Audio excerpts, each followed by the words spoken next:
existe e se chama Singapura, a pequena cidade-estado localizada no Sudeste Asiático. Toda esta organização tem um responsável, um chinês de 61 anos de idade, que há mais de 30 ocupa o cargo de primeiro-ministro. O nome dele, Lee Kuan Yew. Lee Kuan Yew exerce o poder de forma extremamente autoritária desde 1959. Já naquela época, ele imaginava uma cidade ideal e não poupou esforços para torná-la real. Por ordem do primeiro-ministro, Singapura é cheia de avisos que relembram aquilo que o cidadão não pode ou não deve fazer. Por exemplo, usar um sanitário público e não dar descarga é uma transgressão, multada em 150 dólares singapurianos, mais ou menos 65 dólares norte-americanos. Qualquer cidade tem seus avisos, é claro, mas a diferença é que aqui todos obedecem. E tem que ser assim, porque as multas são para valer. Quem for apanhado urinando num elevador vai pagar o equivalente a 400 dólares. 2.000 se for reincidente. Sujar a rua, 500 dólares. Comer no metrô, 250 dólares. Não existe multa para cabelo comprido, mas essa moda é considerada antissocial e fortemente combatida. Os que criticam os métodos de Lee Kuan Yew dizem que o povo de Singapura é ordeiro e limpo mais por medo do que por educação ou espírito público. O primeiro-ministro responde dizendo que gostaria de saber se essas pessoas que o censuram preferem viver na Singapura de hoje ou escolheriam a dos anos 60, desorganizada e suja.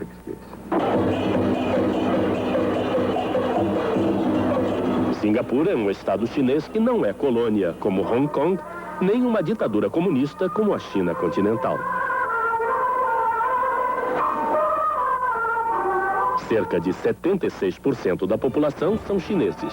O restante é de indianos, malaios, indonésios e europeus.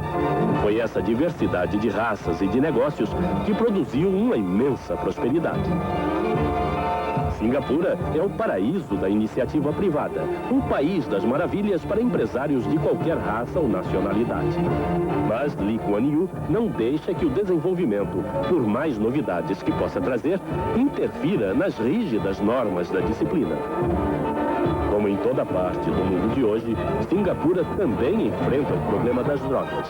Mas aqui, os viciados são internados em centros de tratamento por períodos que vão de 6 meses a 3 anos. Esses centros não são muito diferentes de prisões. Os internos são submetidos a rigorosos exercícios físicos e a longas sessões de terapia. Mas nem sempre o tratamento dá certo. Alguns voltam poucos meses depois de terem sido soltos. E se a reabilitação não tem êxito, o passo seguinte será uma prisão de segurança média por 3 a 5 anos. Mas com os traficantes a conversa é outra. Morte aos traficantes de drogas são os dizeres desta faixa. E o primeiro-ministro não esconde que nos últimos anos houve mais de 20 execuções. Lee Kuan Yew é carinhosamente chamado de tio pelo povo, mas não se deixa levar por sentimentalismos. Quando se trata de melhorar a cidade, a velha Singapura tomba para ceder lugar ao futuro.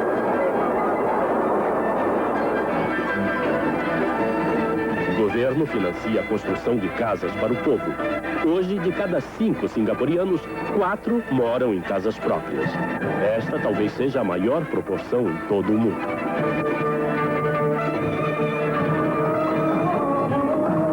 Num lugar onde os teatros, os cinemas e a televisão não exibem temas ousados, um concurso de beleza vira acontecimento nacional. Mas aqui ele parece mais competição de ginástica. Todo cuidado é pouco para não arranhar as regras da moralidade. Para se ter uma ideia, já houve casos de turistas sofrerem punições por estarem com exemplares de revistas como Playboy e Cosmopolitan. Lee Kuan Yew se preocupa muito também com o planejamento familiar. Para ele, o percentual ideal de filhos é de 2,1 por casal. E o governo se encarrega de exibir em suas emissoras de televisão filmetes que promovem os encantos do namoro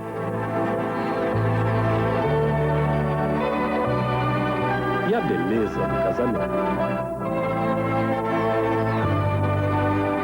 esteja sempre em contato direto com o povo, o primeiro-ministro de Singapura acha que seu estilo não daria certo na maioria dos lugares.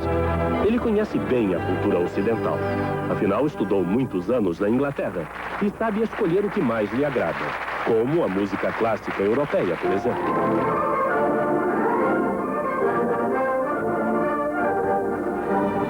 Lee Kuan Yew diz que este ano vai deixar o cargo de primeiro-ministro. Não é a primeira vez que promete isso. Em 1984, ele anunciou que se aposentaria em 88 quando completasse 65 anos. Mas foi só um golpe político. E afinal de contas, os singapurianos, em sua maioria, parecem estar bem satisfeitos com o governo e todas as normas da disciplina. Aqui é costume se ouvir: é só fazer o que tio Lee Kuan Yew manda que a prosperidade vem.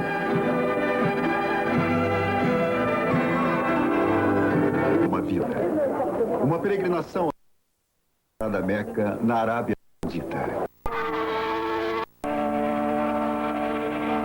Pois foi escrito: ao menos uma vez, se fisicamente apto, cada um dos quase 600 milhões de seguidores do islamismo deve viajar a Meca, não importando o tempo que possa levar, nem a distância que deva percorrer. Como um dos principais portos de entrada, a cidade de Jeddah transforma-se na última parada da última parte da viagem. Daqui, eles devem viajar 90 quilômetros através da Arábia Saudita para alcançarem seu objetivo. Seu destino é uma das últimas cidades proibidas do mundo. Ainda muito distante dos limites de Meca, os viajantes recebem um aviso claro: entrada proibida a todos os não seguidores do islamismo.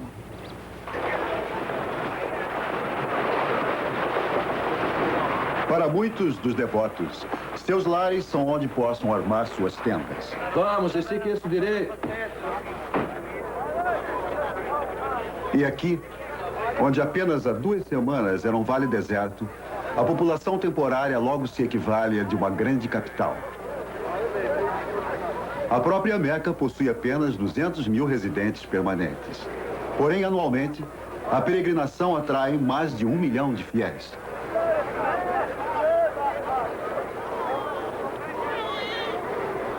Despontando acima das tendas da planície de Arafat, há uma pequena montanha chamada Jaburakma. Ela marca o local onde Maomé parou para discursar ao seu povo e onde agora ele se reúne para oferecer-lhe suas rezas. Os muçulmanos não rezam a Maomé, eles rezam pelo seu espírito. Ajoelhar-se aqui, neste solo consagrado pelo profeta em sua peregrinação à Meca, tanto é uma honra como uma necessidade. Pois foi escrito: aquele que nunca esteve em Arafat não pode se considerar um peregrino.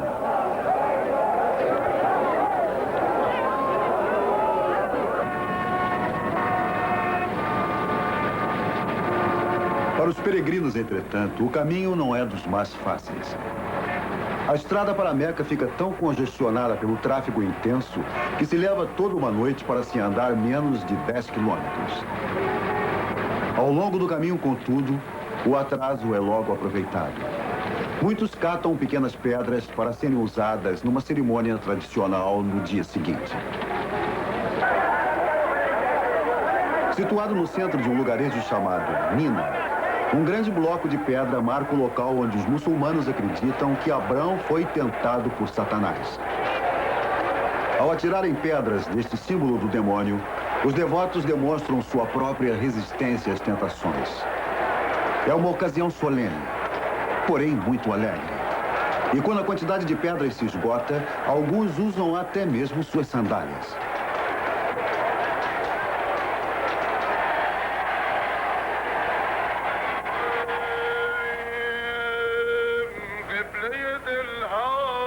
Dois minaretes de mármore guardam a entrada da grande mesquita de Ahrein, em Meca. Para os não muçulmanos, este é um território proibido, o mais sagrado local de todo o Islã. Poucos não muçulmanos assistiram à cerimônia que vocês vão assistir. Para os fiéis, este é o derradeiro objetivo da longa viagem: tocar a Pedra Negra de Kaaba. Um monumento que acredita-se foi construído pelas mãos do patriarca bíblico Abraão. Os enfermos e os muito velhos podem completar a marcha ritual transportados em liteiras. Mas todos os peregrinos devem circular o santuário 7 vezes, repetindo as frases de uma velha reza. Deus Todo-Poderoso, este lar é vosso lar. Este santuário é vosso santuário. Este escravo é vosso escravo. Ó Deus, dai-nos abrigo em vosso reino. É pensando sobre esse local que todos os muçulmanos em toda parte põem-se a rezar diariamente. Buscar honrar a Deus é uma determinação pessoal, tão solenemente expressa aqui. Ele é o Marajá de Benares e está chegando no elefante ricamente enfeitado para presidir uma das festas mais importantes e mais ricas da Índia, a Epopeia Nacional Hindu Ramayana, que relembra as aventuras do legendário príncipe Rama. Considerados príncipes a ser adorados pela multidão. O atual Marajá de Benares tenta reproduzir a pompa vivida pelo pai dele, uma figura ainda hoje lembrada com devoção pelos peregrinos que visitam Benares, considerada a cidade mais sagrada da Índia. Ser Marajá hoje não é tão fácil como é mesmo na Índia. Esses príncipes, que todo mundo conhece como símbolo da riqueza, da ostentação e da boa vida, até já trabalham. O Marajá de Benares, quando não está revivendo alguns momentos de glória em festas como esta, é um cidadão comum, um simples sacerdote, dedicado aos seus fiéis e que leva uma vida modesta para quem ainda é Marajá. A festa ao príncipe Rama termina assim.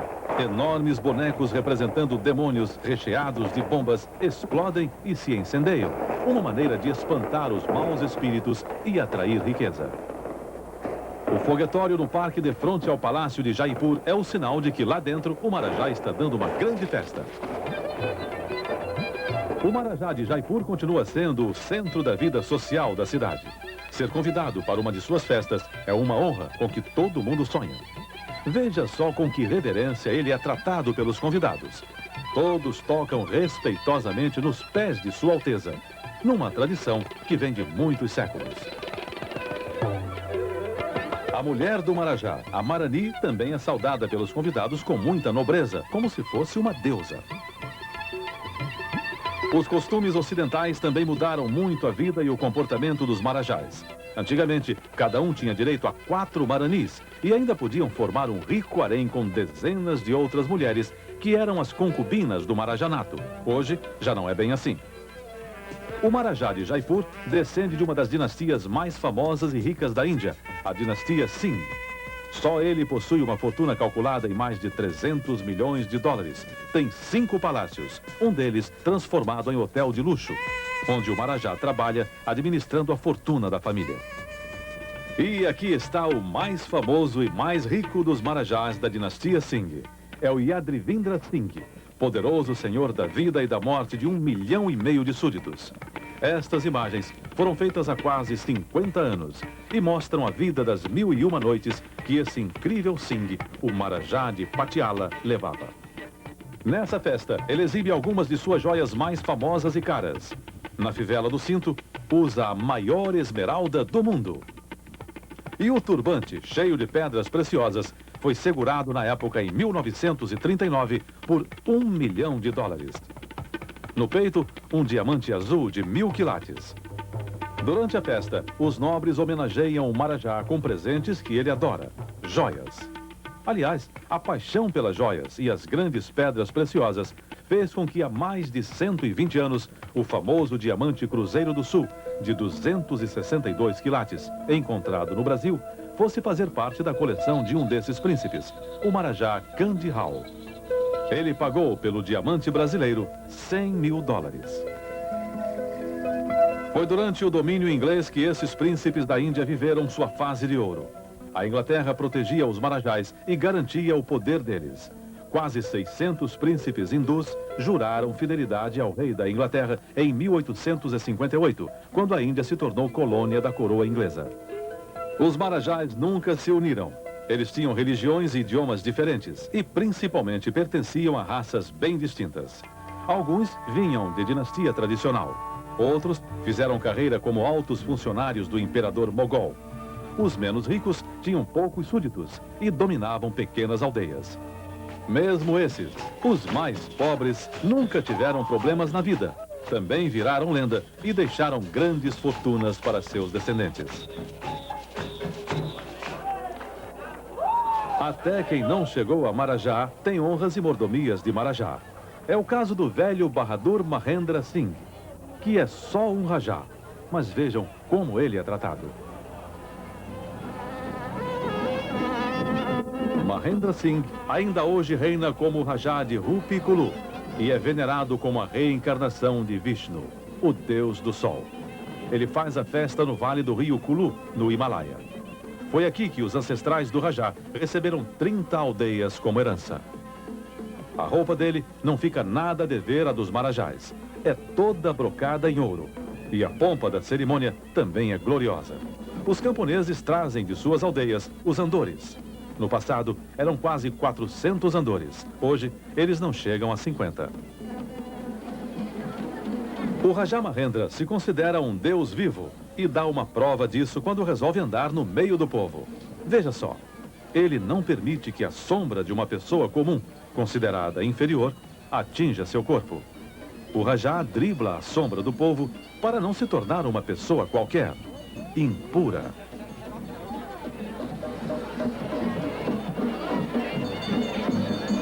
A festa do Rajá se realiza na fronteira com o Tibete e um grande número de peregrinos tibetanos estão aqui.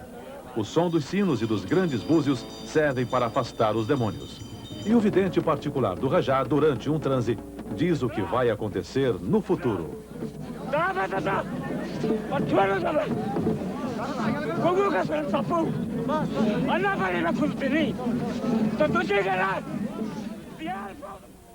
Já dentro do palácio de Kulu, o Rajá apresenta a família. A mulher e a nora pertencem à Casa Real do Nepal. O filho caçula trabalha numa empresa de Nova Delhi, mas sempre volta aqui para as grandes festas religiosas. Apesar de cultivar toda essa realeza, todo esse luxo, o Rajá de Rupi Kulu é, na verdade, um fazendeiro. Ele tem muitas terras e é um dos maiores plantadores de frutas. No dia a dia, o Rajá vira agricultor. E para que os negócios andem sempre bem, nos dias de festa, o Rajá só aceita um presente: flores amarelas, que, diz a lenda, atraem muita prosperidade. A super boa vida dos marajás começou a ser ameaçada em 1947, com a independência da Índia. Mas os privilégios receberam o golpe quase mortal 20 anos atrás, quando o governo cassou todos os títulos e retirou as vantagens que os príncipes tinham. Nem assim eles se entregaram. Mesmo tendo que mudar um pouco de vida, continuaram numa boa, sem abrir mão da mordomia. E uma das paixões que continuam perseguindo os marajás, quando não estão passeando em tronos instalados em lombos de elefantes, são os carrões, principalmente os Rolls Royce. Muitos têm coleções, que são exibidas nas grandes festas. Tá aí um marajá moderno, completamente integrado à vida de hoje. Gai Singh. Ele subiu ao trono aos 5 anos de idade. Foi educado nos melhores colégios ingleses e, com uma visão objetiva de negócio, vem ajudando a poderosa família Singh a transformar alguns palácios, hoje desnecessários, em atração turística. O incrível Palácio dos Ventos, por exemplo, que ocupa uma área igual a uma aldeia indiana, já foi cenário de muitos filmes. Tem um museu com preciosidades fantásticas e rende muito dinheiro. O Palácio do Vento foi construído no século XVIII e tem 953 janelinhas. Era dali que as mulheres da aristocracia assistiam às festas e viam o movimento da rua, sem serem importunadas pelo povo. Outro palácio que parece surgido de um conto de fadas. Foi construído em 1929 pelo marajá Umaid Singh. Foram 13 anos de trabalho garantido para mais de 3.000 súditos. Hoje, o palácio virou hotel e com seus enormes salões. Banheiros de mármores raros e adornados de ouro, faz a alegria e estimula a fantasia de turistas milionários. Mas de todas as dinastias de Marajás, uma reina soberana no coração do povo da Índia, a dinastia Wadhya. Enquanto os príncipes de outras famílias só pensavam em exibir a riqueza acumulada, a família Wadhya começou a montar uma estrutura administrativa moderna na década de 30. E começaram a fazer coisas espantosas na época. Criaram um sistema de ensino gratuito, construíram hospitais e, incrível, concederam o direito de voto às mulheres. Numa sociedade em que as meninas eram educadas para serem servas dos homens, as viúvas não podiam viver e eram cremadas junto com os maridos. E as dançarinas tinham que usar de muita sensualidade para iniciar os príncipes na prática do amor. Os nobres da família Wadhya deram um exemplo único na história dos Marajás. Foram eles que começaram a mostrar que a pompa não podia afrontar tanto a miséria e fizeram com que as pessoas do povo aprendessem a ver os Marajás não como senhores absolutos, descendentes diretos dos deuses, mas como homens comuns, de carne e osso. E mesmo que não tenham conseguido acabar totalmente com a fantasia, com o luxo do passado, a família Wadhya deixou uma lição. A mordomia, a doce vida dos Marajás, cada vez tem menos lugar no mundo de hoje.